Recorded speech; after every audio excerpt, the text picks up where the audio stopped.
Charlton.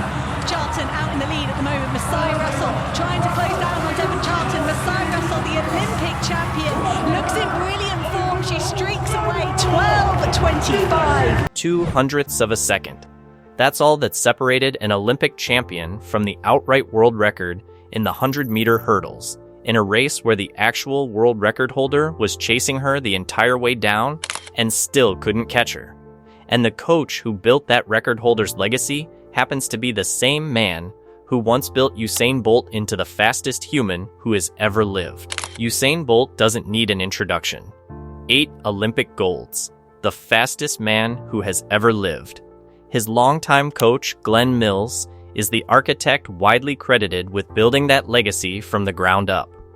In late 2024, Mills took on a new athlete, Tobi Amusan, the Nigerian world record holder in the women's 100-meter hurdles.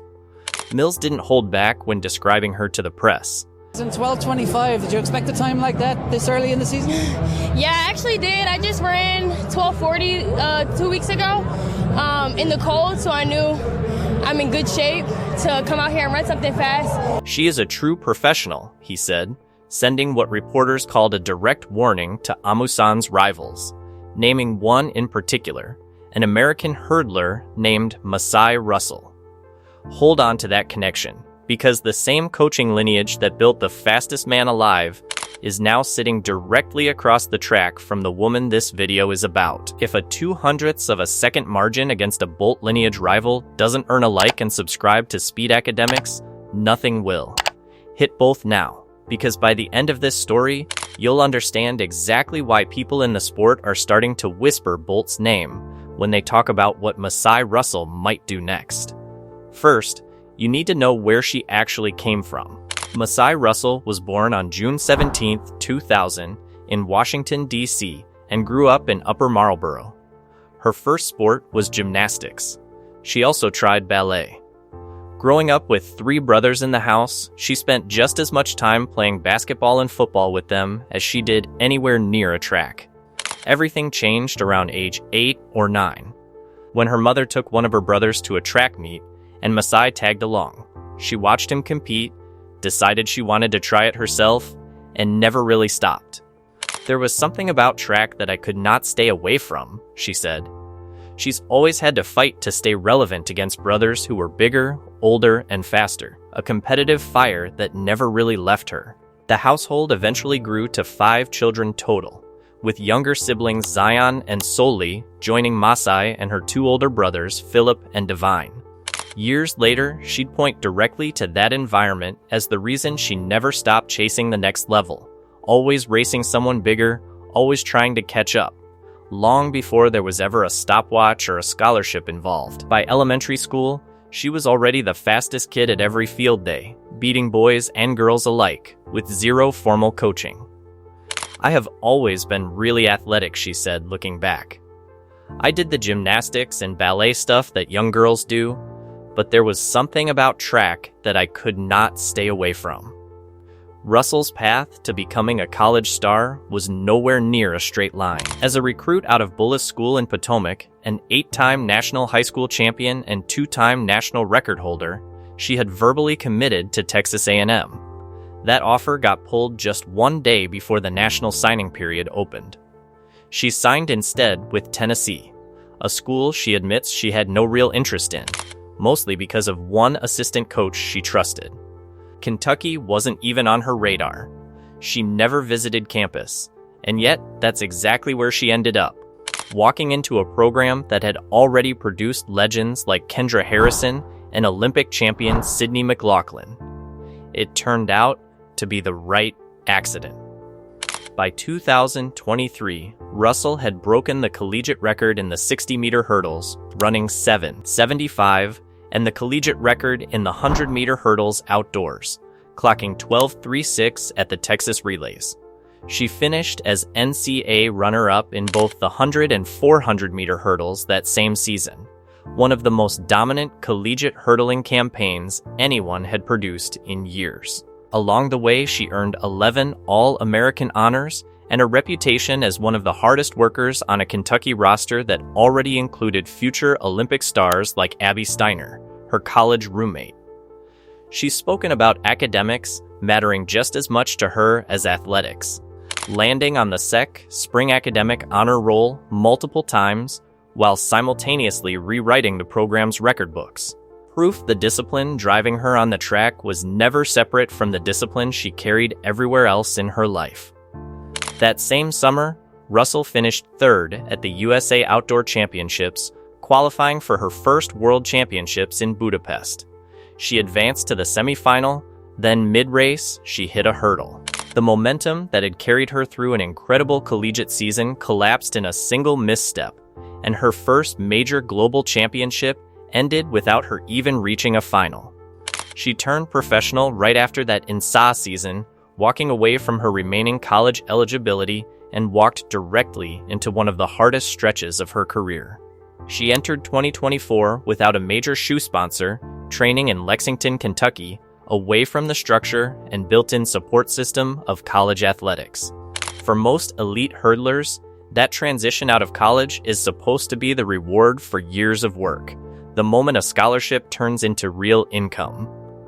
For Russel, it became the opposite. No team trainers covering her recovery, no automatic media platform built into a university athletic department, just a 23-year-old with a fresh INSA record and a costly mistake on the world stage, trying to convince sponsors she was worth betting on before she'd fully convinced herself. She's since described what followed as a downhill spiral of overthinking her own technique, doubting her own starts, and worrying constantly about how the sport perceived an unsponsored, unproven professional. She's also admitted candidly to something most fans would never guess about an Olympic champion: a genuine, irrational fear of colliding with the hurdles themselves. A fear that had quietly undercut her performances for longer than she let on publicly. Think about what that actually meant. A record-setting college career immediately followed by a fall in front of the world, followed by turning pro with no safety net and no sponsor, at the exact moment most young athletes need financial and institutional support the most. Russel has described rebuilding herself from the ground up during that stretch, mentally, physically, nutritionally, spiritually, in her own words, just to get back to a place where she trusted her own legs again. There was no dramatic public announcement, no viral comeback story being written in real time. Just a 23-year-old quietly putting herself back together in Kentucky, training under her longtime coach, Lonnie Green, while the rest of the sport waited to see if Budapest had been a blip or a ceiling. In early 2024, after a fourth-place finish in the 60-meter hurdles at the World Indoor Championships in Glasgow, Nike finally signed her. The rebuild was starting to pay off. It's worth sitting with how unglamorous that period actually was.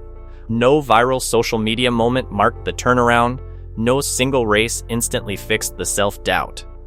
It was an off-season of small, unremarkable training blocks in Lexington. The same town, the same track, the same coach she'd had since college. A young professional quietly relearning how to trust her own legs again, one repetition at a time, while the broader track and field world had largely moved on to the next storyline. At the 2024 U.S. Olympic Trials, Russel won the 100-meter hurdles outright, running a personal best of 12.25 to book her ticket to Paris. In the Olympic final itself, the race came down to a photo finish against France's Cyrena Samba. Russel crossed the line in 12:33 and won by 1/100th of a second, a margin so small she's described it as faster than a human blink. She became the first American woman to win Olympic gold in the 100-meter hurdles since 2004, ending a 20-year drought in an event the United States had once dominated. Standing on the podium, she'd gone from a fall in a Budapest semifinal to an unsponsored pro, rebuilding her own confidence from scratch to an Olympic champion in less than 12 months. The story could have ended there, a perfect comeback arc with a gold medal as the bow on top. Instead, it was just the beginning of the part where she actually started chasing history. Quick one for the comments before we get there. Did you know Masai Russel's name before this year? I read every single one. In May 2025, Russell broke the American record, running 12.17 at Grand Slam track in Miami. A year later, the 2026 season opened with her looking like an entirely different level of athlete. On May 16th, at the Shanghai Diamond League, she won in a world-leading 12.25, declaring afterward, "I was not coming here to come second or third. My only mindset was just to win." Then came Shanghai on May 23rd, 2026. Russell crossed the line in 12.14 seconds, a new American record and the second fastest 100-meter hurdles ever run by any woman in history. She missed Tobi Amusan's outright world record of 12.12 by just 0.02 of a second, and the athlete chasing her hardest across that finish line, unable to close the gap, was Amusan herself, finishing second in 12.28. 12,014. 0.02 of a second from history, in the very same race as the woman who holds it. The conditions that day were nothing exotic. No extraordinary tailwind, no altitude advantage, just a hurdler in career best form on a fast track in southern China, executing 10 consecutive barriers about as cleanly as the human body has ever managed it. Devon Charlton, the world indoor record holder, finished third behind both Russell and Amusan, setting a new national record herself in the process, underlining just how absurdly deep this event has become in 2026. "I'm ecstatic, and all the hard work is truly showing," Russell said afterward. "I've been saying all year that I'm going to break the world record. I don't know when it's going to come, but I keep getting closer and closer." Now think back to where this story started. Glenn Mills, the coach who engineered Usain Bolt's entire world record-breaking career, is now in the corner of the only woman standing between Masai Russell and history. When Mills called Amusan a true professional and aimed that warning squarely at Russell and her rivals, he wasn't just hyping his new athlete. He was drawing the exact same battle lines that once defined Bolt's own rivalries at the very top of the sport. Noah Lyles, the reigning Olympic 100 and 200-meter champion, made the comparison explicit himself when discussing American sprint and hurdle records.